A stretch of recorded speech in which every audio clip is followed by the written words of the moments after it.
IPS police अधिकारी आशुतोष डुमरे यांनी आज ठाणे पोलीस आयुक्त पदाचा पदभार स्वीकारलाय। जयजीत सिंह या आधीचे पोलीस आयुक्त होते।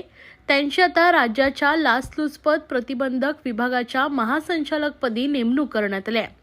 गृह विभागाकडून 11 डिसेंबर रोजीच बदली करण्यात आली असून आज आशुतोष डुमरे यांनी पदभार स्वीकारलाय। यावेळी शासकीय पद्धतीने आशुतोष डुमरे यांचं स्वागत करण्यात आलंय। यावेळी आशुतोष डुमरे यांनी माध्यमांशी बोलताना सांगितले की ठाणे एक चॅलेंजिंग टास्क राहिलाय। आता जबाबदारी माझ्यावर आहे आणि ती आम्ही घेतोय। मुख्यमंत्री एकनाथ शिंदे यांचा ठाणे जिल्हा असल्यानं काम जास्त आहे। ठाणे चांगले आणि ठाणेकर नागरिकही समजूतदार आहेत। 2 दिवसात कामाचा आढावा घेणार असून काम सुरू करण्यात आलंय। ठाण्यातील समस्या आणि गुन्हेगारी यांचा पहिल्यांदा मी अभ्यास करणार आहे। तसेच ठाणे जिल्ह्यात मोठ्या प्रमाणात विकास झालाय।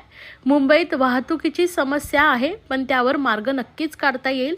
तसेच याआधी ठाण्यात काम केलंय, मला त्याचा नक्की उपयोग होईल।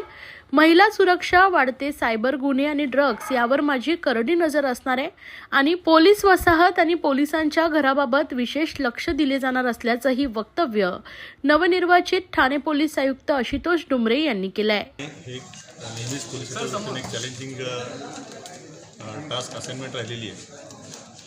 ठाण्याची विशिष्ट असलेली भौगोलिक रचना, सामाजिक आणि सांस्कृतिक वेगवेगळे संदर्भ ठाण्यामध्ये आहे। त्यात महाराष्ट्राचे मुख्यमंत्री माननीय शिंदे साहेबांचा हा जिल्हा आहे, त्यामुळे जबाबदारी खूप जास्त आहे।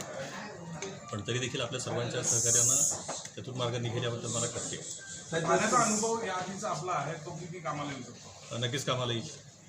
तर आपल्यापैकी 90% लोकांना मी अगोदर बसलोच ओळखतो। DCP होता, जॉईंट CP झाला, आता CP झाल्यानंतर तुम्हाला ठाण्यात कसं वाटतंय?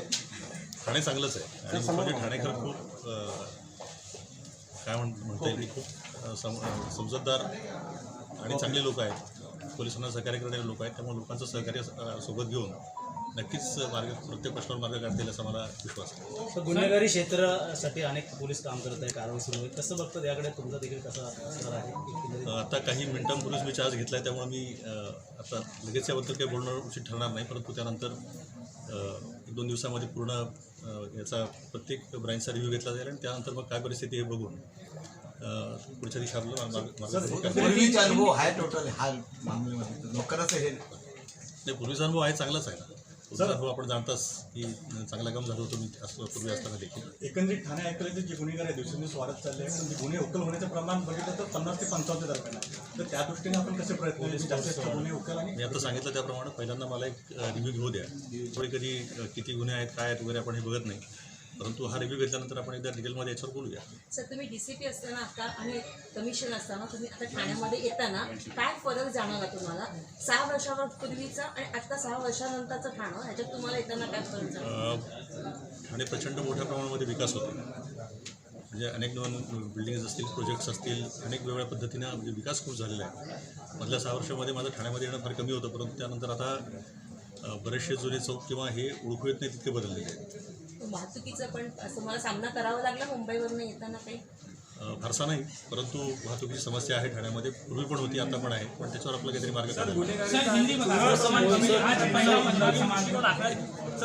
किंवा चोरीचं प्रमाण कमी करण्याकरिता काही नवीन दृष्टिकोन, काही नवीन संकल्पना रुजला एकदा मला रिव्ह्यू घेऊ द्या। रिव्ह्यू घेतल्यानंतर मग आपण या विषयावर डिटेलमध्ये महिलांची सुरक्षा या 2 गोष्टी या माझ्या दृष्टीनं फार महत्त्वाच्या राहतील। ड्रग्ज हा तिसरा एक भाग आहे, हा एक फार महत्त्वाचा राहील। या गोष्टीवर आपण प्रायोरिटी बेसिसवर याच्यामध्ये लोकांमध्ये जाणं, लोकांमध्ये अवेअरनेस निर्माण करणं हा देखील एक महत्त्वाचा भाग असणार आहे। आणि ज्या याच्यामध्ये मुली, विशेषतः अल्पवयीन मुली हरवल्या आहेत, तो अतिशय सिरियसली बघण्याचा घटक आहे आणि तो सिरियसली घेतला जाईल। सर, पोलिसांच्या घराचा सर ठाण्यामध्ये पोलीस वसाहत आहे जाऊया सर। गेल्या वेळी आपण त्या उपाययोजना करून त्याच्या पलीकडे देखील जाऊन काहीतरी चांगलं करायचं। सर, ठाण्यामध्ये खूप मोठा प्रश्न आहे, त्याबद्दल कशा पोलिसांच्या वसाहती जुन्या असतात ठाण्यामध्येच नाही, बऱ्याच ठिकाणी, पण त्यानंतर पोलिसांची संख्या आणि पोलिसांच्या घरांची संख्या यांचं प्रमाण नेहमी व्यस्त असतं। ते पण वाढवणं आवश्यक आहे, पोलिसलाही स्वच्छ करणं आवश्यक आहे, त्यांचा मेंटेनन्स चांगला होणं आवश्यक आहे। हे सगळं आपण करणारच आहे।